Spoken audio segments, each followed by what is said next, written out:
Hi, this is Stephen Krein from Startup Health. I'm here with my good friend Dan Sullivan from Strategic Coach for another episode of the Free Zone Frontier podcast. Hi, Dan. How are you doing, Steve? I am doing great.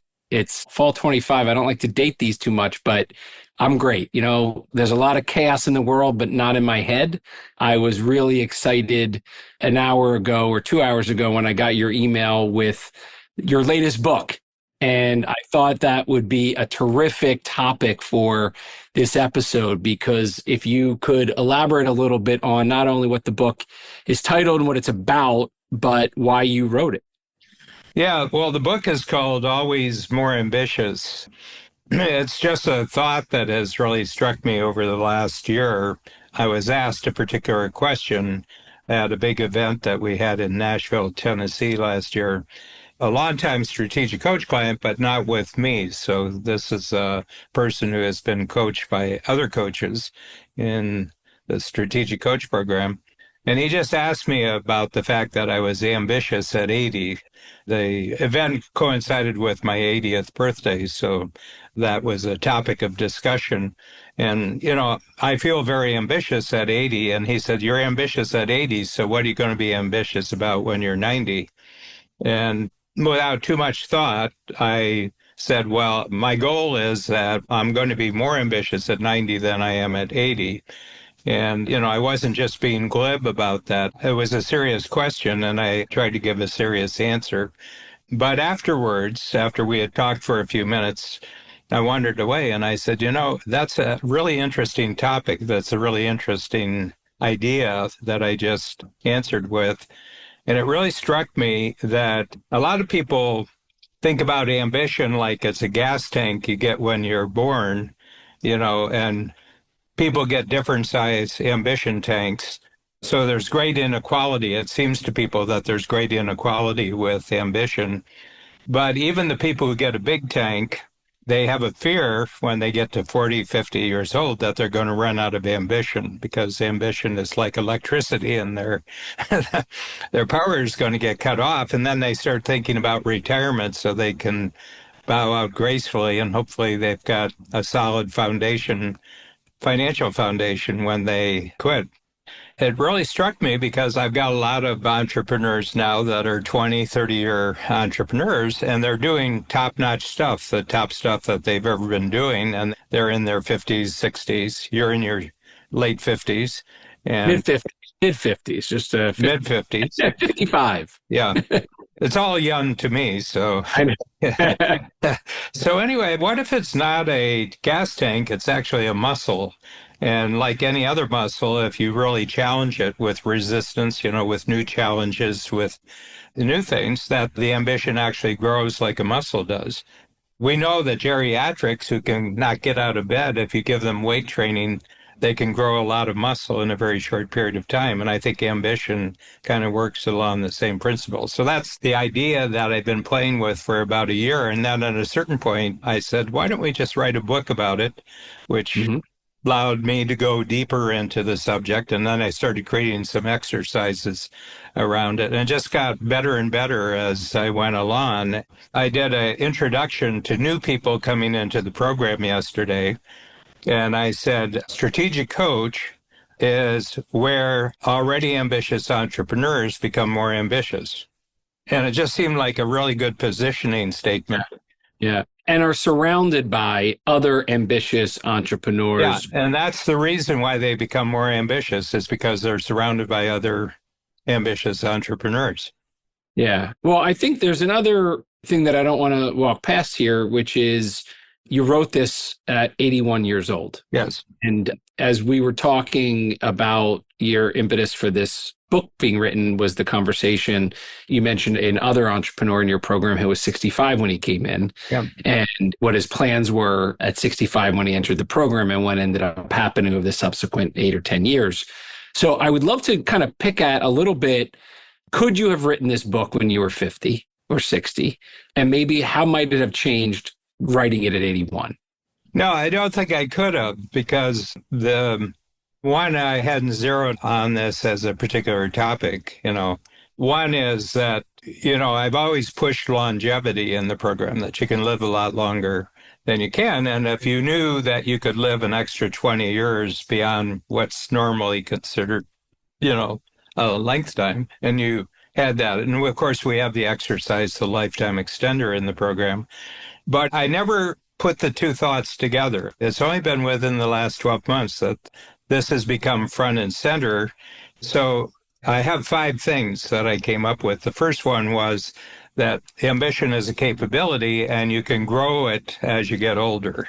Instead of what, though? How might it have been misunderstood or viewed before you framed it that way? Yeah, I think that I was putting it more in the category of collaboration, that as you go along, a lot of our ambition earlier in our career, and I can go back to 30 because I actually became an entrepreneur at 30. And I would say that, the big jump you make is where you realize you have to make a jump from individual effort as an entrepreneur to teamwork inside your company. And then you have to jump to collaboration outside your company. If you look yourself as an example, you had your .com company. Yep.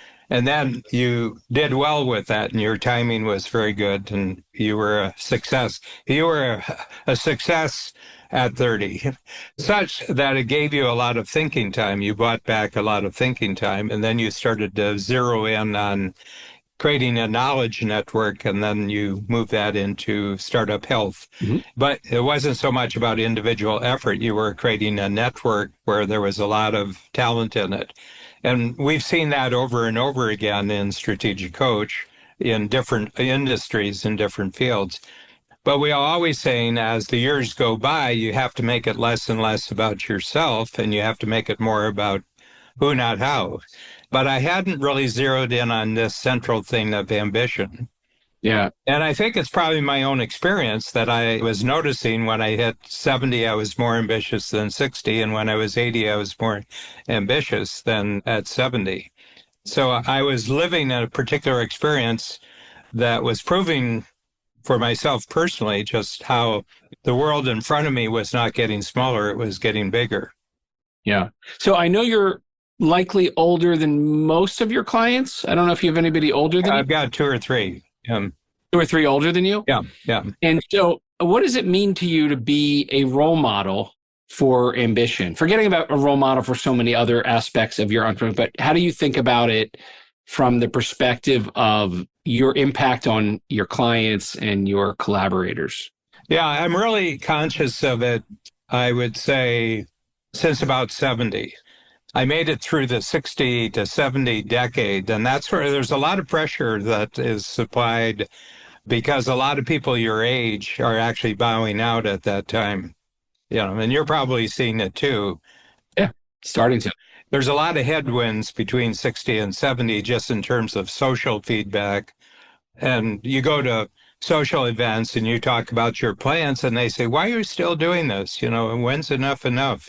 And maybe you're starting to get some of that already. I don't know. For me, there's been 3 tough decades. The teen years are really a tough. Nobody has an easy, comfortable teenage decade. I think 30 to 40 is the next one, at least for men. I don't know if it is for women, because I think that society invests enormous amounts in people up till about 30.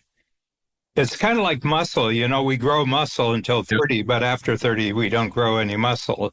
And then you have to do weightlifting to keep your muscle. And I think that if you have a sense of originality about yourself and you have a sense of uniqueness about yourself, when I see a hotshot 28-year-old, I'm never too sure if it's actually them or it's just the massive amount of support that they got from parents, from teachers, from other people. But by 40, it was either uniquely them or else they're just a Xerox copy of where they came from. And then your third decade? The third one is 60 to 70 because you're supposed to be quitting then. Yeah. They want you out of the workforce so someone can replace you. So what are the other 4? Yeah. Second one, I think ambition is a capability that enables all other capabilities. So you think it's a central capability or a core capability? I think it's the central capability. Do you think it is natural at a younger age and more difficult as you get older? That's why I was asking you about the age in terms of consciousness of it. Because if you go back probably to your marketing even in the 90s or the early 2000s, you have always talked about ambitious entrepreneurs, but it means Yeah. something different to you today. Yeah.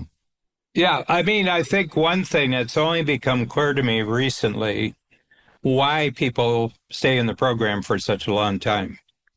Why is that? Their ambition is they don't have to work to be ambitious when they're in the workshop setting. Everybody's reinforcing them. In other words, that it's a lot of hard work to maintain their ambition on their own, but when they're in a setting where everybody else is positively ambitious, in other words, they have a positive attitude toward ambition, that it becomes easier to think big thoughts. It becomes easier, to go through the work it requires to develop new capabilities when you get that social reinforcement. Yeah. So what's the third and fourth and fifth? Well, strategic coach, that's what we do is we enable entrepreneurs to continually grow their ambition. So that's the setting. And that at 50, you can be more ambitious than at 30. And at 80, you can be more ambitious than you were at 50. Those are the five. So ambition is a capability. It enables all other capabilities. At strategic coach, our goal is to enable already ambitious entrepreneurs to become more ambitious such that they could be more ambitious at 50 than at 30 and more ambitious at 80 than at 50. When you think about how to contextualize that, there's always a thinking tool that you create for your concepts. And I'm wondering how you thought about or thinking about what kind of framework is used to both assess going backwards your ambition and then your look forward. Yeah, I should mention this. This is another thing that, in addition to the conversation I had in Nashville, I did a diagram one day on the whiteboard. And I said, I've been coaching now. So this was about 2 years ago. I said, I've been coaching now for almost 50 years. And I said, there's a diagram that I think describes every entrepreneur that I've met. And it was, if you think of a whiteboard in the lower left-hand corner, you draw a little circle, and in the upper right-hand corner, so you're going corner to corner, lower left to upper right, and you've created a big circle, and I write in the little circle here, and in the bigger circle, I write there. And then I draw a straight line with an arrow tip on it, and I say, and this is every entrepreneur I've ever met, you're here and you're striving to get to there. How many of you would agree? And everybody's hand goes up. And I said, and you're striving to get from here to there.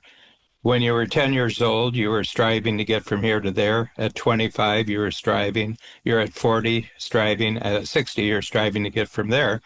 And I said, that's a really powerful habit for 50 years, striving to get from here to there.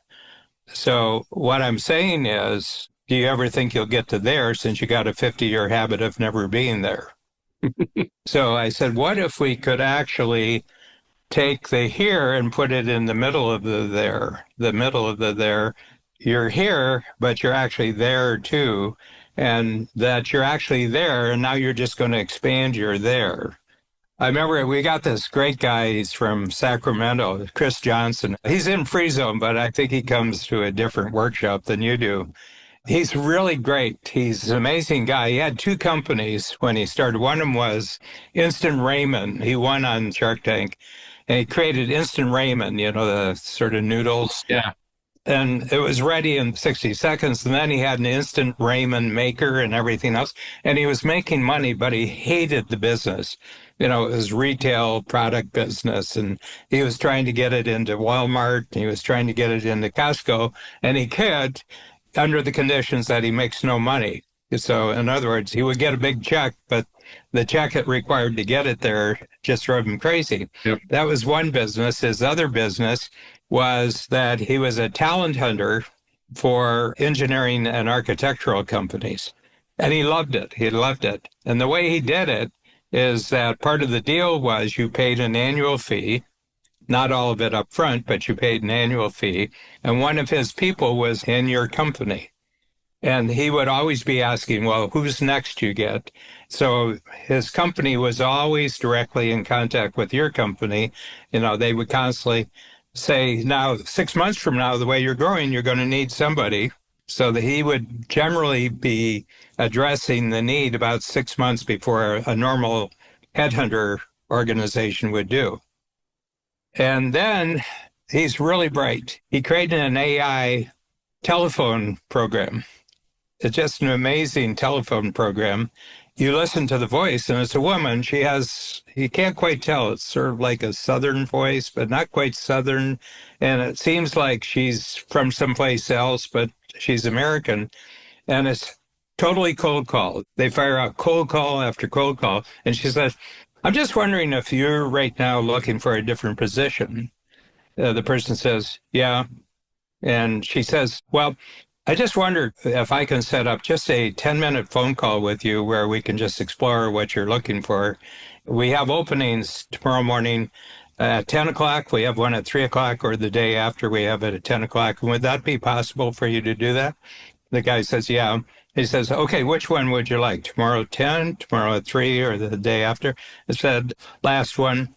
And he says, okay, that's great. Now, I'm just going to tell you what's going to happen. We have a person who's going to just ask you some questions, and we're not going to waste your time. If it's not working for you, we're not going to call you back, but we just want to have a thing. And they line up. And she's cheerful, and she's up and down, and she's talking. She says, oh, that's great. We can do that. And you can't tell which one's the human. It is so good. Right. It's getting that good. Yeah. So he had 32 people phoning, and they did about 2,000 calls a day. Yep. This one does 1,000 calls a minute. Yep. Is his conversion the same? Yeah, it was exactly the same. And he just has 2 people who work on the quality control. Yeah.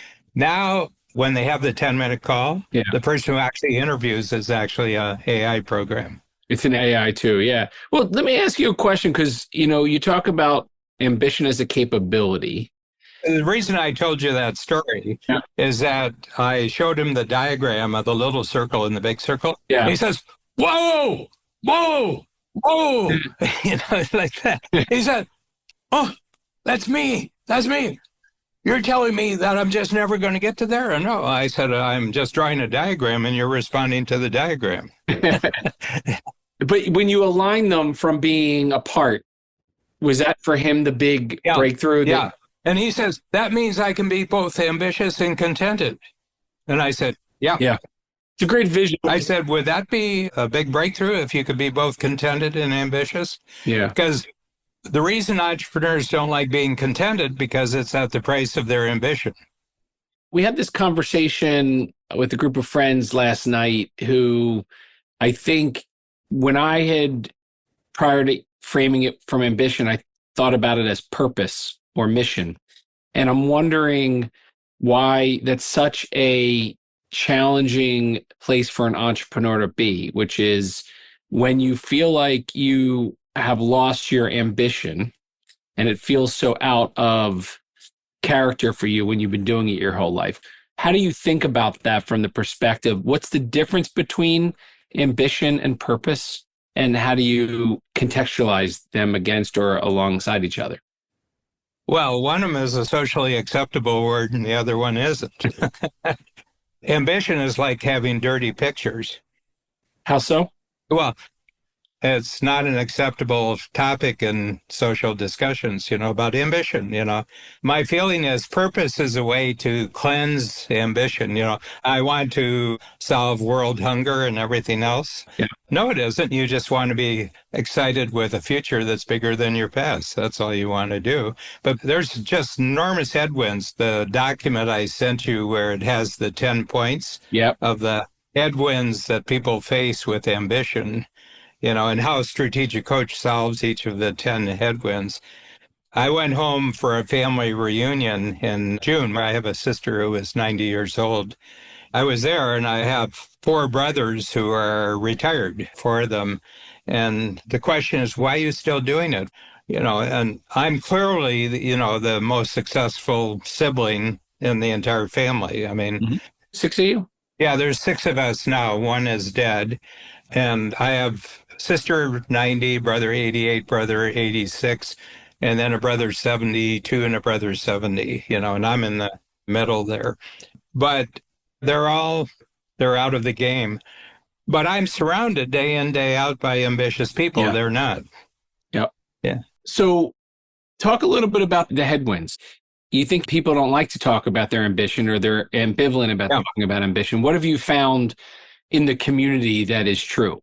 Well, I think first of all, it's seen as very, very unequal. It's very, very unequal that some people have ambition and other people don't have ambition. We're into a very egalitarian age that people should be equal. The problem, you see the whole thing, if you go back to the American Declaration of Independence or anything, you talk about all people are created equal. Mm-hmm. But it's very, very clearly that the results are not equal. Mm-hmm. Basically, we're all for equal on our side of the line. We're all very much for equality of opportunity, but we're not for equality of outcomes. I mean, the political spectrum is really divided on that principle. Is your potential new mayor in New York really is looking for equality of outcomes. We could do a whole episode on that. Not Yeah, yeah. where we're not talking about him. Yep. I mean, a graduate of Bowdoin talking about equality of outcomes, Yep. But my sense is that it's one of those words that people don't really engage with it. Your expected ambition. For example, there's a big difference between female entrepreneurs and male entrepreneurs. Okay. We're up to about 25% now of the total client base is female, but at the free zone level, we have 5 women out of 120 right now. I have conversations with the female entrepreneurs, and I said, you've got a problem because you as a woman and an entrepreneur, you have to justify why you're ambitious. Mm-hmm. The males have to justify why they're not ambitious. And I think in life, females at a certain point, once you get beyond taking care of your needs, you have to justify why you're still at it. Yeah.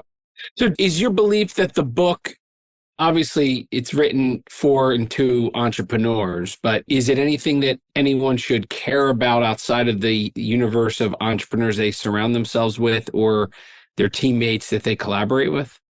Yeah, I don't know. I guess in a certain graduate school, I'm sure, the very prestigious business schools and that everybody's ambitious, but it's competitive ambition. It's not collaborative ambition. Hmm.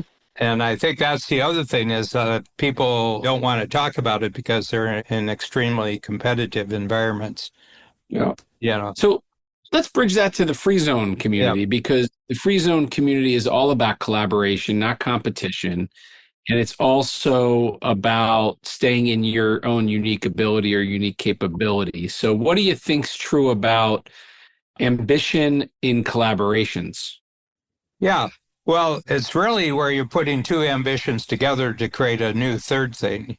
And my sense is that after people, they're in their unique ability, because that's the basic cornerstone of strategic coach is unique ability.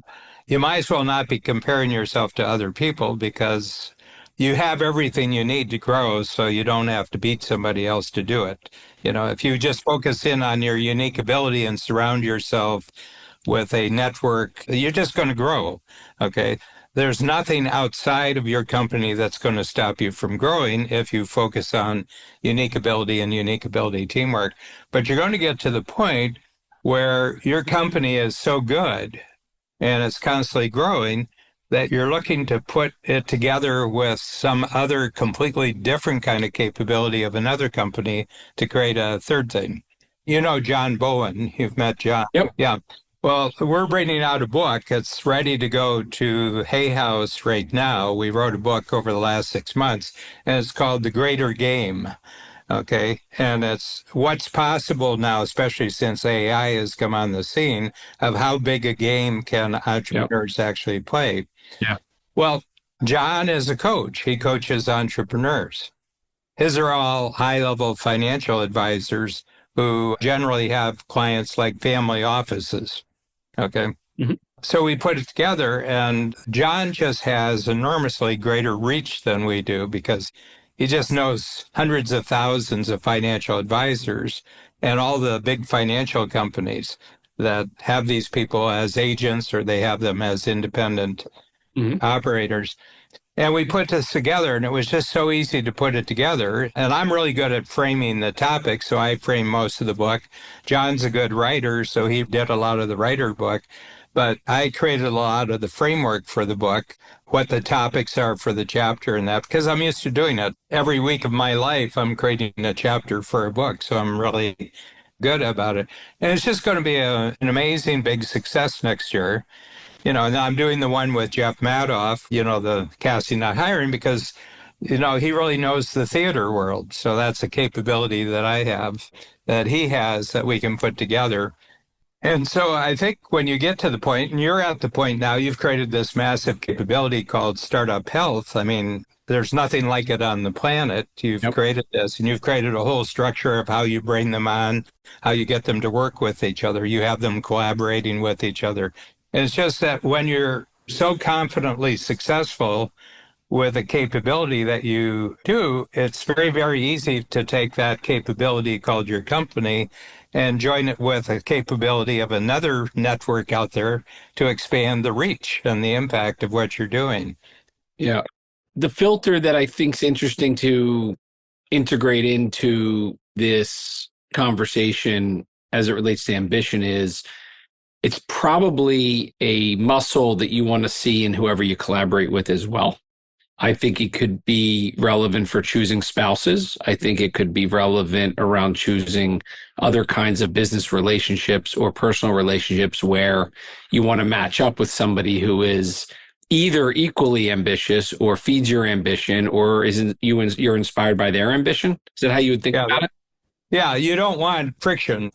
I only have my relationship with the Babs to go on as far as personal life, but right from the beginning, you could just see that we were mutually supportive of growing. We both wanted to grow, very different skills, very different impact, but I've never sensed any slowdown in her notion of how big things can be or any slowdown in my notion of how big things can be. And it's always bigger.